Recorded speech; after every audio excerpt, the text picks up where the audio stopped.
Today, we delve into the intriguing history surrounding the traditions of Native Americans, particularly focusing on the little people of Wyoming. We will explore the captivating legends associated with these elusive beings, who are said to have kidnapped infants if left unattended by their mothers. Additionally, we will discuss a significant archaeological discovery made in the 1930s, a mummified skeleton found in a cave within the Pedro Mountains of Wyoming. This find has sparked debate. Some suggest it belongs to an ancient race of little people, while others contend it is merely the remains of a young or stillborn human. Our primary source will be the April 1983 issue of True West magazine, featuring an article titled "The Mysterious Little People: Evidence Found They Existed in Wyoming." Notably, the piece lacks a listed author.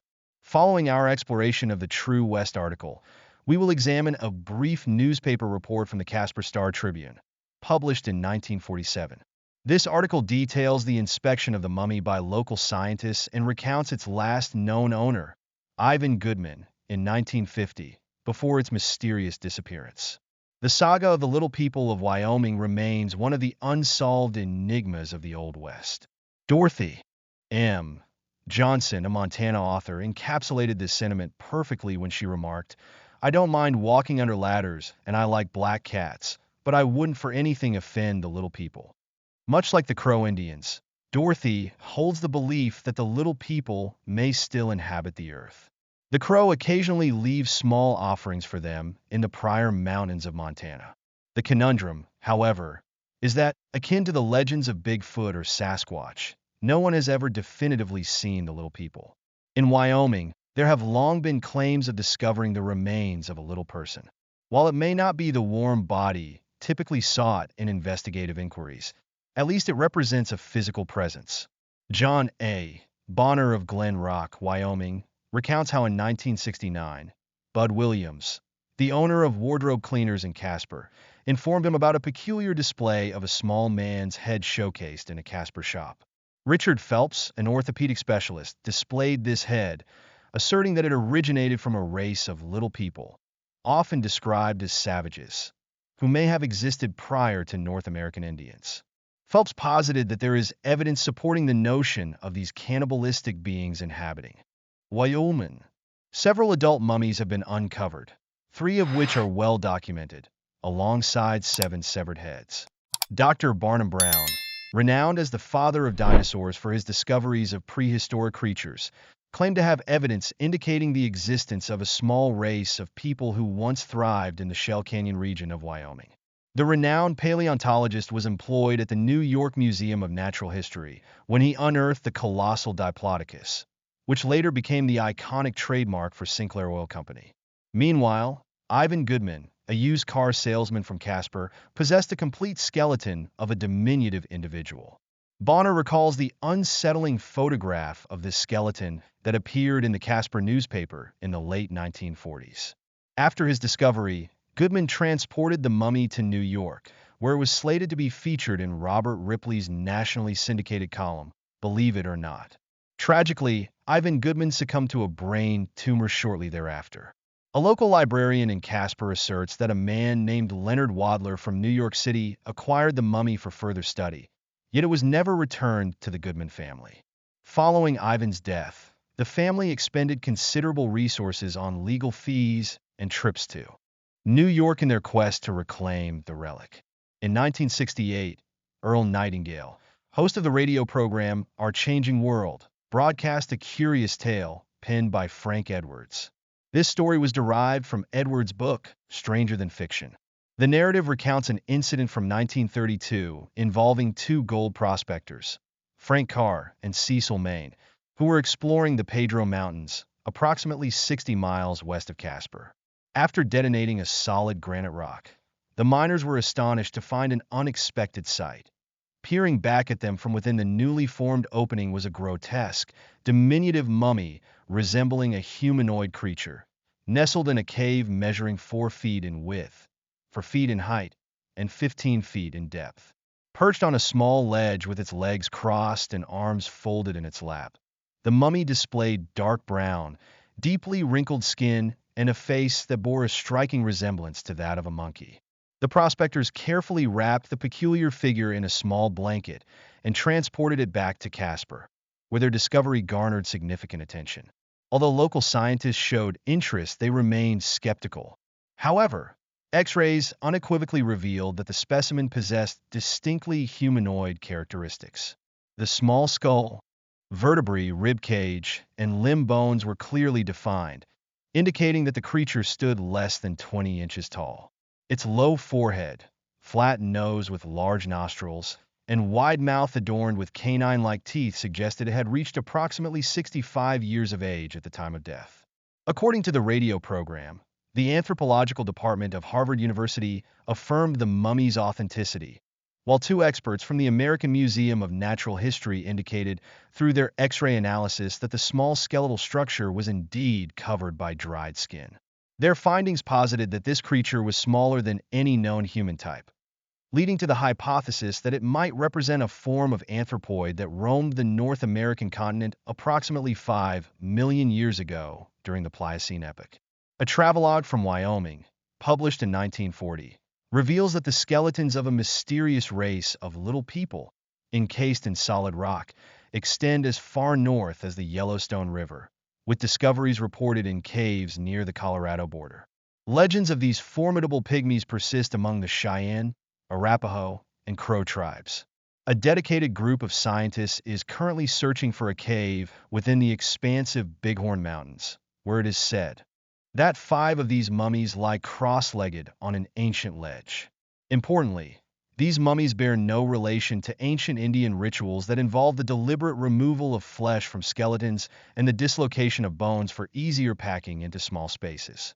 Such misconceptions have perpetuated the belief in an ancient race of pygmies, particularly in the Mound region of Tennessee. Moreover, the diminutive figure discovered in the Pedro Mountains is not the sole testament to the legend of the little people. The Crow tribe believes these little people resemble us in their humanity, provided we conduct ourselves appropriately. As Dorothy Johnson articulated in the Billings Gazette, the Crow's little people are like us, human beings if we behave properly. In contrast, the Snakes and Bannocks speak of a different tribe of miniature beings who seem to harbor a more malevolent nature, solely driven by a desire to consume. These creatures, referred to as Nanumbai or sometimes as Little Yellow Men, were described by Granville Stewart, one of Montana's early pioneers, in his work 40 Years on the Frontier. Stewart recounts tales of a race of fairies residing in caves among the rocks of the Salmon River Mountains. Standing about 2 feet tall, these beings, armed with bows and arrows slung across their backs, venture out to hunt sheep, deer, elk, and antelope, which they carry home for sustenance. Their wives fashion clothing from the skins, while the men remain entirely unclothed. However, a grim warning accompanies their existence. Whenever Indians are near and a woman steps away from her infant, leaving it unattended, one of these fairies is said to swoop in, devour the child, and then mimic its cries with alarming intensity. The woman, hearing what she presumed to be her child's cries, returned to find the infant, and upon picking it up, attempted to soothe it at her breast. To her horror, the child seized her and began to devour her flesh. Dorothy Johnson recounted her experience of encountering one of the little people, albeit in a lifeless state. She described it as dead but menacing. This specimen was discovered in 1933 by 2 young men in the Wind River Mountains during a gold prospecting expedition on their day off from the Civilian Conservation Corps. These men are believed to be the same individuals referenced by Frank Edwards and quoted by Earl Nightingale. Johnson noted that one of the men who later came into possession of the mummy died from a brain tumor just 2 months later.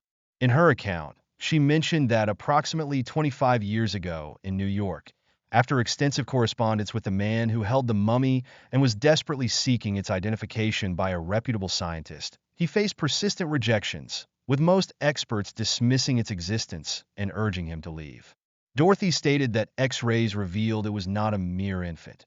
It had sharp teeth, and one lock of hair, purportedly human but not of Indian origin, remained attached.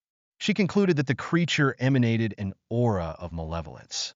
Moreover, She claimed that the two who initially discovered it met untimely deaths shortly thereafter, with a lengthy list of others associated with the mummy experiencing severe illnesses.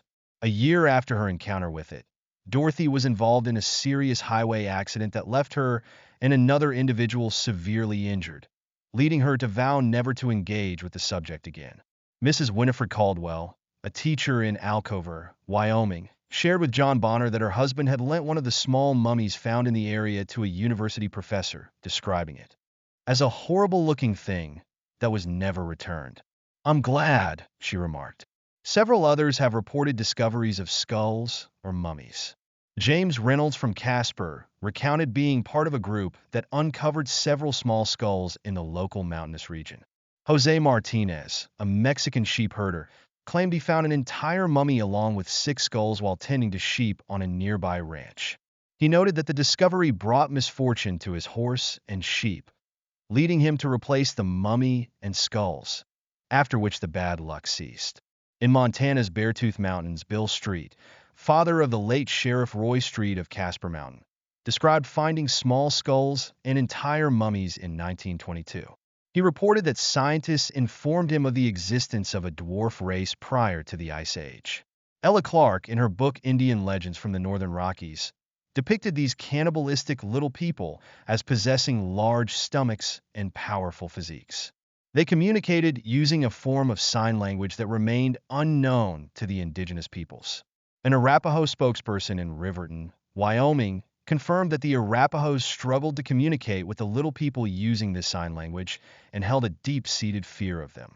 Such tales have been preserved among Indian tribes in western Montana, with the Flatheads believing that the little people dwell underground.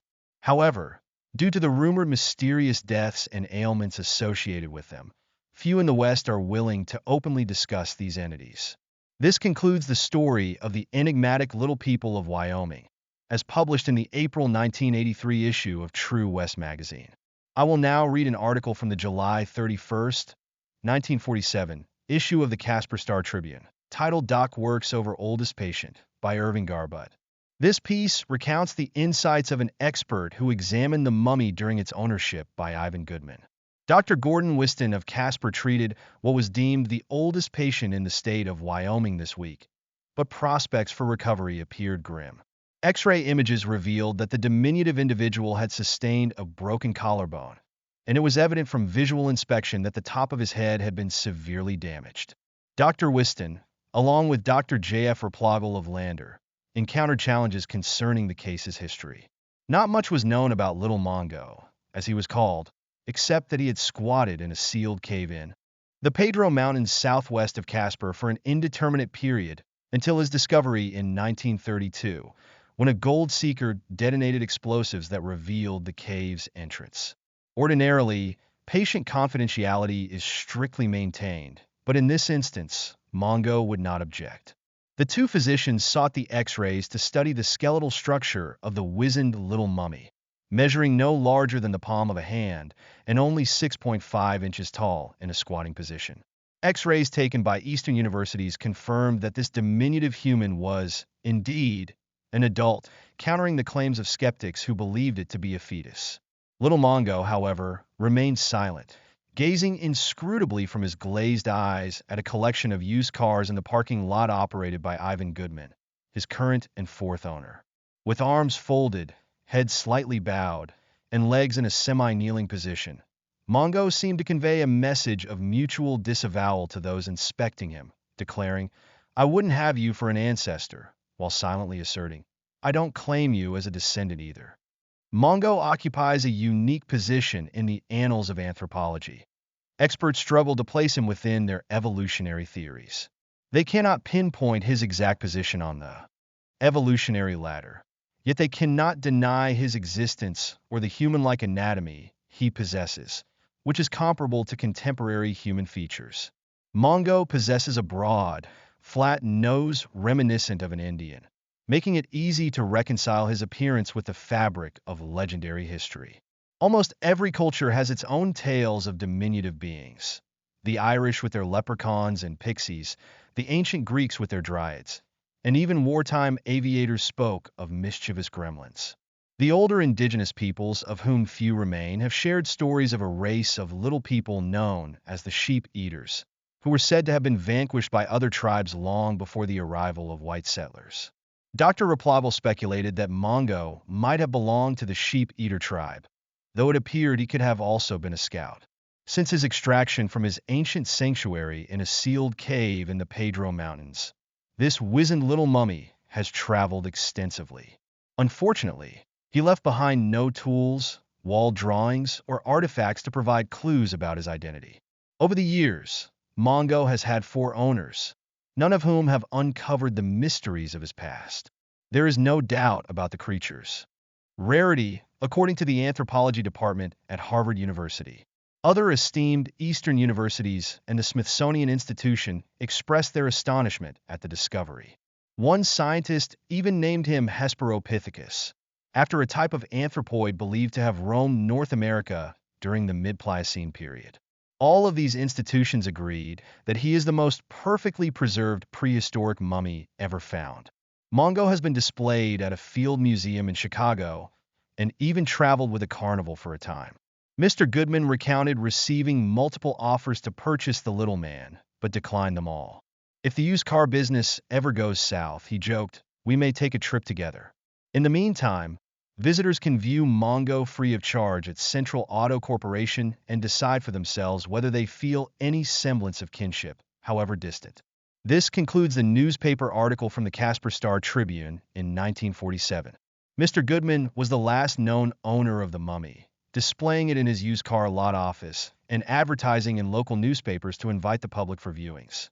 I will now read a section from an article published on yohistory.org on November 8, 2014, by Rebecca Hine, titled The Pedro Mountain Mummy, which discusses what became of the mummy after Ivan Goodman's unexpected death in New York in 1950. The Pedro Mountain mummy was discovered in June 1934 by 2 gold prospectors in the Pedro Mountains, located approximately 60 miles southwest of Casper, Wyoming. Contrary to the mythology that has developed over nearly 8 decades, the mummy was almost certainly that of a human infant, not a tiny adult from the Pliocene epoch or a member of the little people from American Indian folklore. Photographs and a signed affidavit substantiate the reality of the discovery. The affidavit, dated November 13, 1936, and signed by Cecil Maine, one of the prospectors, states that the mummy was found in a sealed cave on a rock ledge approximately 2.5 feet above the ground. There was nothing else in the cave. The affidavit further confirms that the mummy was subsequently owned by Homer F. Sherrill and housed in the Field Museum in Chicago, Illinois. This affidavit was sworn in Scottsbluff County, Nebraska, and later recorded in Hot Springs County, Wyoming, on August 16, 1941. From the time of its discovery until its loss in 1950, the mummy's journey is one that may never be fully documented. An article by Penelope Purdy in the Casper Star-Tribune dated July 21, 1979, notes that the 2 prospectors took the mummy back to Casper, initially as a curiosity. Although they faced ridicule for allegedly perpetrating a hoax, the body made the rounds at local sideshows, displayed in a glass container. Lou Musser reported in a March 30, 1950, article for the Casper Tribune-Herald that the mummy had long been a source of controversy within the community. Musser mentions that prior to being acquired by Ivan Goodman, the mummy was displayed by a previous owner at the Jones Drug Store in Meteetsee, Wyoming. Although Musser does not specify the Meteetsee owner's name or the price Goodman paid, Purdy cites a selling price of several $1,000s. In a related article dated July 24, 1979, Purdy identifies the Meteetsee owner as Floyd Jones. If the affidavit was indeed dated in the same year as the discovery, both Purdy's 1979 article and Musser's 1950 report contain inaccuracies, as Purdy incorrectly states that the mummy was found in October 1932, according to local legend. Musser reports that a sheepherder discovered the mummy, though he does not provide a specific date for this finding. Compounding the confusion, an October 21, 1977, article in McCauley's Wyoming, also from the Casper Star-Tribune, humorously claims that Goodman purchased the Pedro Mountain man from the sheepherder. This article reiterates the existence of the unnamed sheepherder, who remains a mythical figure throughout various accounts. Furthermore, the sworn assertion that the mummy resided at the Field Museum raises questions, as archivist Armand Asai notes that there is no record of the mummy's presence during that period. While it's possible the mummy was there on loan or for identification purposes, its absence from the museum's official collection means it was not listed in the records. Consequently, the facts surrounding the mummy's history become murky, but Ivan Goodman's ownership by 1950 is definitively confirmed by his son, Dixon Goodman from Casper. The elder Goodman took the mummy to Dr. Henry Shapiro, the curator of biological anthropology at the American Museum of Natural History in New York City. Shapiro conducted an examination, took x-rays, and subsequently sent the films to George Gill, who was then a professor of biological anthropology at the University of Wyoming. Gill has verified that he received those x-rays, and that both he and Shapiro concluded the mummy was almost certainly that of a human infant, either stillborn or having died shortly after birth, likely due to anencephaly, the congenital absence of a significant portion of the brain. Later in 1950, when Goodman made a second trip to New York, he presented the mummy to a man named Leonard Wadler, referenced in 3 articles. Purdy's July 24, 1979 piece, another dated October 9, 1990, and John Bonner's account in the 62nd Annual Wyoming Chronicle from March 23, 1980. Bonner notes that a librarian in Casper claims Wadler acquired the mummy for study. All 3 articles report that shortly after delivering the mummy to Wadler, Goodman fell ill and subsequently passed away. The mummy was never returned to the Goodman family and has not been seen since. This concludes our exploration of the enigmatic little people of Wyoming, referred to as Ninumbi or Namaragar by the Shoshone and Paiute tribes. According to the website nativelanguages.org, the entry for Ninumbi states that while benign races of small magical creatures exist in many Native American cultures, the little people of the Shoshone and Paiute tribes are dangerous man-eaters and adversaries of humankind. Namaragar is derived from Shoshone and Paiute words meaning people-eaters, while Ninumbi translates to little person. In addition to the mummy found in the Pedro Mountains, there are claims of other skeletons unearthed in Wyoming and Montana. Notably, writer Dorothy Johnson asserts that she once encountered the body of a little person. In the 1909 book Centennial History of Coshocton County, Ohio, Moravian clergyman Zeisberger recounts discovering numerous signs of an ancient race near a mound 3 miles south of Coshocton. He documented several skeletons measuring between 3 and 4.5 feet tall. There is also a growing consensus within the scientific community regarding the existence of a small pygmy species known as Homo floresiensis, likely an offshoot of Homo erectus or Homo ergaster. The first skeleton was discovered around 2003 on the Indonesian island of Flores. These skeletons were notably small, ranging from 3 to 4 feet tall, and were found in caves. It's worth noting that both the skeletons found in Ohio near the mounds and those uncovered in Indonesia measured approximately 3 to 4 feet in length, while the mummy discovered in the Pedro Mountain stood at a mere 18 inches tall. This raises intriguing questions about the existence of these little people akin to Homo floresiensis, who may have once inhabited North America. However, it is also plausible that the Pedro Mountain mummy was simply a human infant afflicted with anencephaly. What are your thoughts? Did these little people truly exist? And could the skeleton found in the Pedro Mountains during the 1930s belong to one of them? Or was it merely the remains of a human baby, possibly suffering from anencephaly? We invite you to share your opinions in the comments. If you'd like to support our mission, consider joining our Patreon page or becoming a member of our YouTube channel. Members will be acknowledged at the end of each episode and will gain access to exclusive members-only videos released from time to time. If you want to see more episodes like this, be sure to like and subscribe, and we look forward to seeing you next time.